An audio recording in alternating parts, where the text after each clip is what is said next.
They violate your rights, use the courts to ratify those violations, then use the courts to limit how you can criticize them for those violations.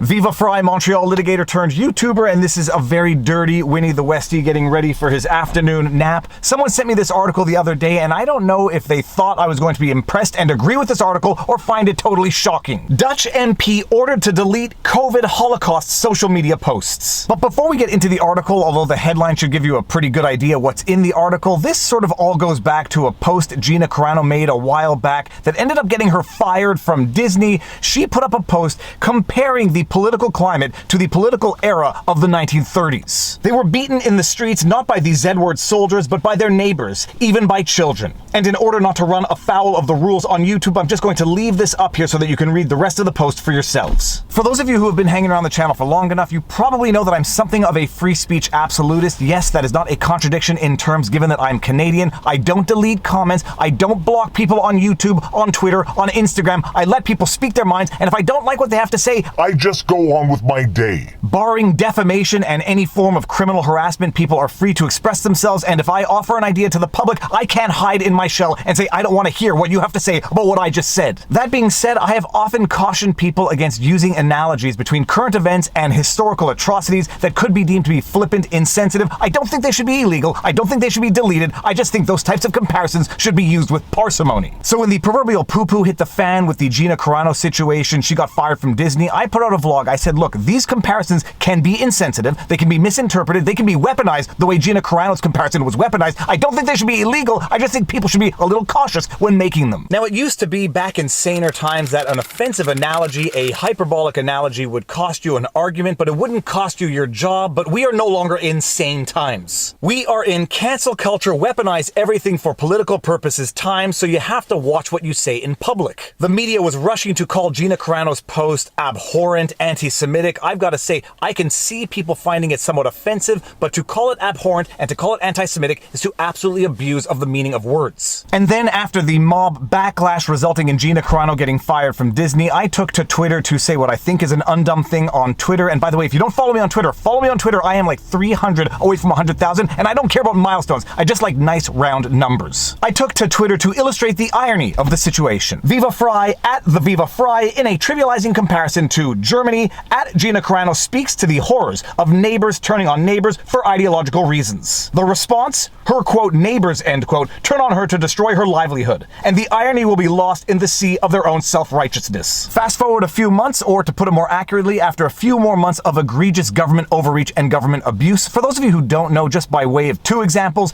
in New Brunswick, the unvaccinated were blocked from an outdoor farmer's market. The government literally put out an email saying that the unvaccinated could be denied entry into grocery stores, and they would have to find alternative means to gather necessities of life.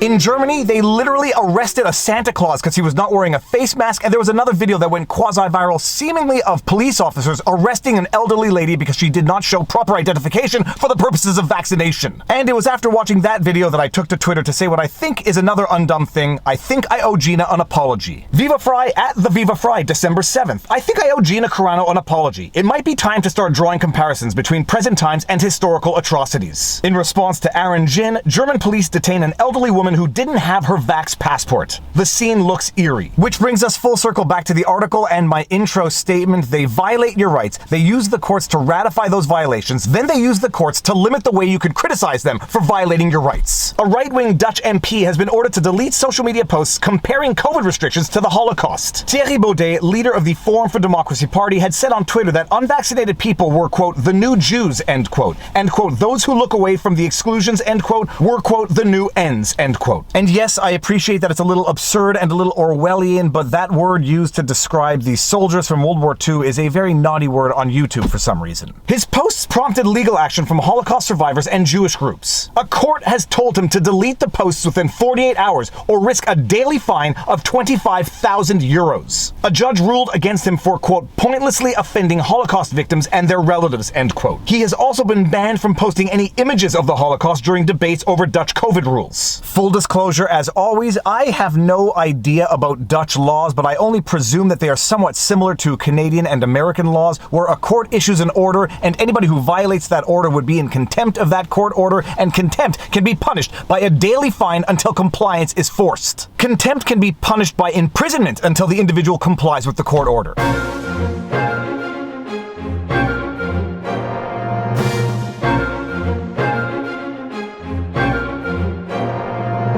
So my understanding here is that the judge issued a court order and said that if the individual does not comply with that court order, this is going to be something of a contempt punishment, and he can be fined daily. Until he complies with that court order. And although I did not read the court order itself, I just want to highlight that second paragraph that I just read. A judge ruled against him for, quote, pointlessly offending Holocaust victims and their relatives, end quote. It would seem that the court issued this order against Thierry Baudet quite literally for hurting people's feelings. Now, throughout Europe, there are in fact laws prohibiting Holocaust denial, and that is a separate legal and moral and philosophical question, how you can have laws prohibiting denial of certain genocides, whereas other genocides aren't even recognized. That is an argument for another day, however. In this case, Thierry Baudet is not denying the Holocaust. He is only drawing analogies between current policies and that historical atrocity. He is drawing those analogies to criticize politicians for their current policies, and the court basically came in here and said, no, you can't criticize politicians that way because it's hurting people's feelings. Thierry Baudet is not denying the Holocaust. He is just using the historical atrocity to criticize current policy and policymakers, and the court comes in and says, no, you can criticize them, but not using that language. And not only does the court tell him what he cannot say when criticizing policy and policymakers, it prohibits him from posting images in any debate on the subject. In a series of social media posts in November, Baudet drew comparisons between the unvaccinated and the victims of the bad word persecution because of Dutch COVID-19 rules that block access to some public places to those who have not been jabbed. Baudet also posted a picture of a bad word concentration camp with the caption, quote, how is it possible to not see how history is repeating itself, end quote. Like I said in the beginning of this vlog, I don't know if the person who sent this to me thought that I would agree with this or find it shocking, but I've got to tell you, I am a free speech proponent, and while I find some analogies to be offensive, that's about as far as it goes. To have a court come in here and say, you can't even draw comparisons between historical atrocities and current policy is over the top. And it would seem that Baudet's attorney feels the same way. Baudet's lawyer insisted he had not intended the post to be offensive, but as a warning about what the exclusion of the unvaccinated can lead to. Baudet called it, unquote, incomprehensibly crazy ruling, end quote, and said he would appeal. Now, regardless of whether or not you find the comparison to be apt, hyperbolic, offensive, shocking, just appreciate where this leads. You have the courts quite literally intervening and saying how people can criticize current policy and policymakers. In this case, you have the court literally intervening and saying, no, that is an offensive comparison that you cannot make when criticizing policy and policymakers. I've got a question for you. Where do you think this will end? Will this same court come in and say, no, calling politicians liars, saying they're crooked, saying they are motivated by profits, saying that they might be bought out by big pharma, that too is offensive. You can't even say that. And then drip, drip, drip, chisel, chisel, chisel, 1 inch at a time, you are quickly in a situation where any criticism of government is illegal.